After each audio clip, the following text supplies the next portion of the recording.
President Eisenhower, Vice President Nixon, President Truman, Reverend clergy, fellow citizens. We observe today not a victory of party, but a celebration of freedom, symbolizing an end as well as a beginning, signifying renewal as well as change. For I have sworn before you and Almighty God the same solemn oath our forebears prescribed nearly a century and 3/4 ago. The world is very different now, for man holds in his mortal hands the power to abolish all forms of human poverty and all forms of human life. And yet the same revolutionary beliefs for which our forebears fought are still at issue around the globe. The belief that the rights of man come not from the generosity of the state, but from the hand of God. We dare not forget today that we are the heirs of that first revolution.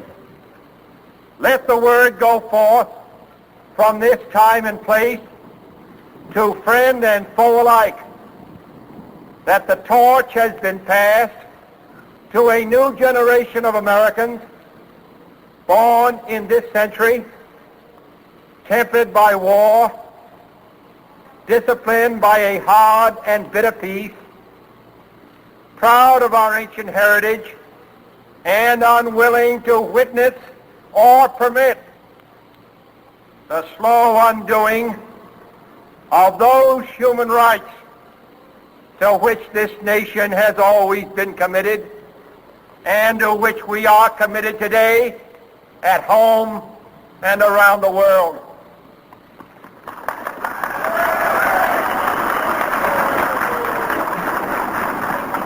Let every nation know, whether it wishes us well or ill, that we shall pay any price, bear any burden, meet any hardship, support any friend, oppose any foe to assure the survival and the success of liberty.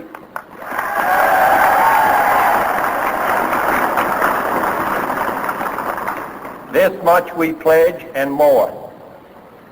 To those old allies whose cultural and spiritual origins we share, we pledge the loyalty of faithful friends. United, there is little we cannot do in a host of cooperative ventures.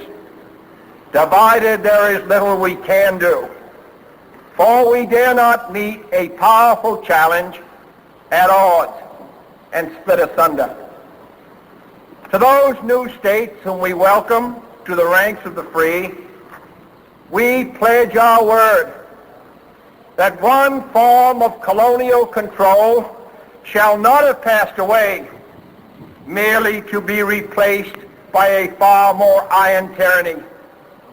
We shall not always expect to find them supporting our view, but we shall always hope to find them strongly supporting their own freedom, and to remember that in the past, those who foolishly sought power by riding the back of the tiger ended up inside.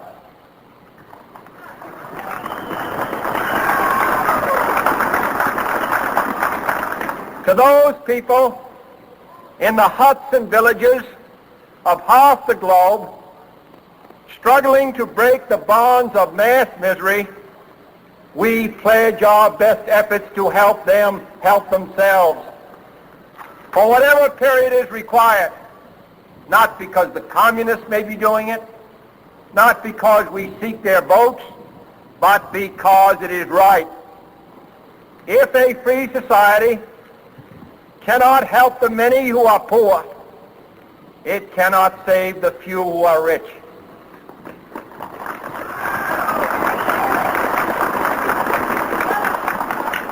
To our sister republics south of our border, we offer a special pledge to convert our good words into good deeds, in a new alliance for progress, to assist free men and free governments in casting off the chains of poverty.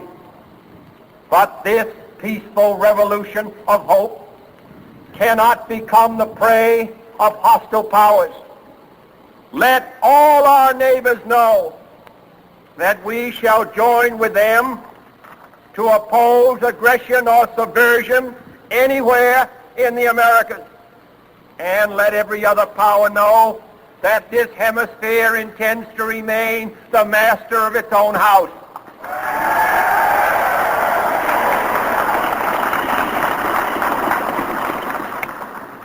To that World Assembly of Sovereign States, the United Nations, our last best hope, in an age where the instruments of war have far outpaced the instruments of peace, we renew our pledge of support to prevent it from becoming merely a forum for invective, to strengthen its shield of the new and the weak, and to enlarge the area in which its writ may run.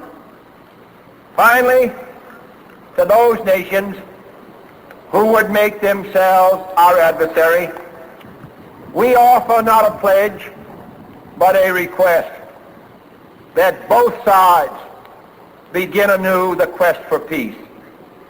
Before the dark powers of destruction, unleashed by science, engulf all humanity in planned or accidental self-destruction.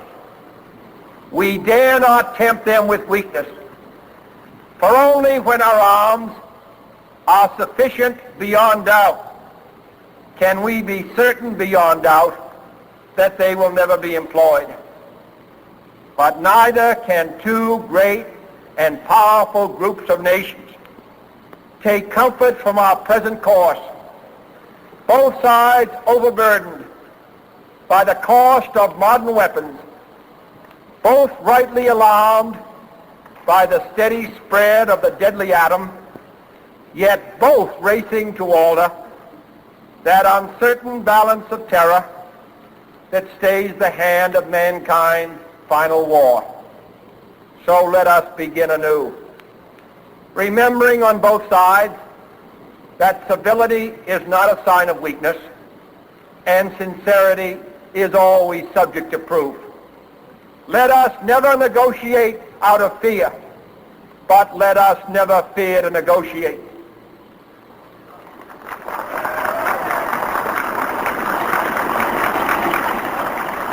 Let both sides explore what problems unite us, instead of belaboring those problems which divide us. Let both sides, for the first time, formulate serious and precise proposals for the inspection and control of arms, and bring the absolute power to destroy other nations under the absolute control of all nations.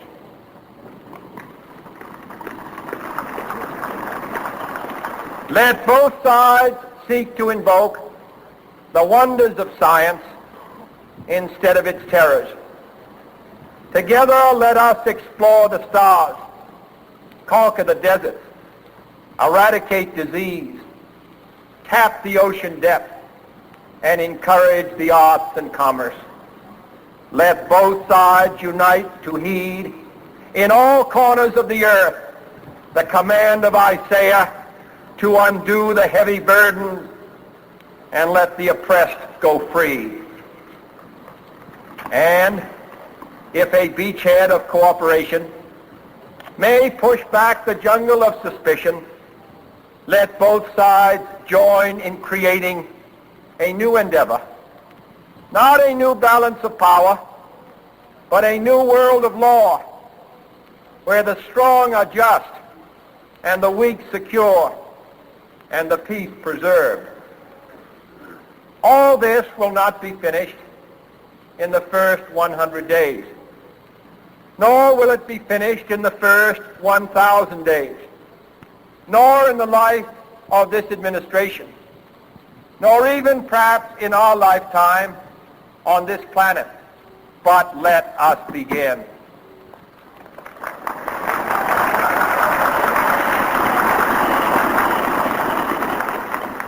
In your hands, my fellow citizens, more than mine, will rest the final success or failure of our course.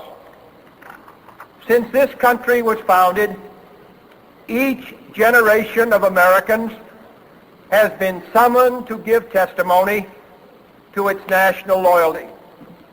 The graves of young Americans who answered the call to service surround the globe. Now the trumpet summons us again, not as a call to bear arms, though arms we need, not as a call to battle, though in battle we are, but a call to bear the burden of a long twilight struggle, year in and year out, rejoicing in hope, patient in tribulation, a struggle against the common enemies of man, tyranny, poverty, disease, and war itself. Can we forge against these enemies a grand and global alliance, north and south, east and west, that can assure a more fruitful life for all mankind? Will you join in that historic effort?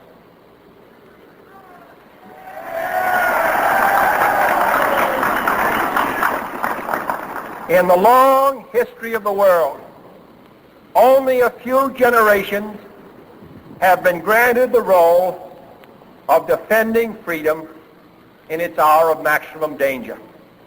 I do not shrink from this responsibility. I welcome it.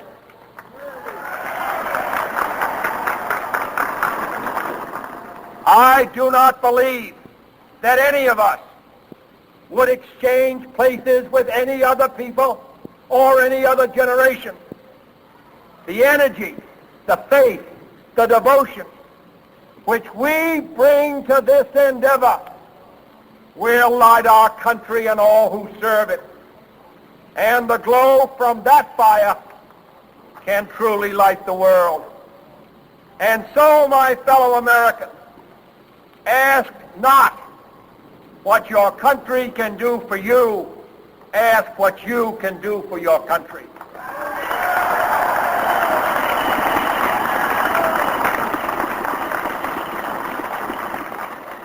My fellow citizens of the world, ask not what America will do for you, but what together we can do for the freedom of man.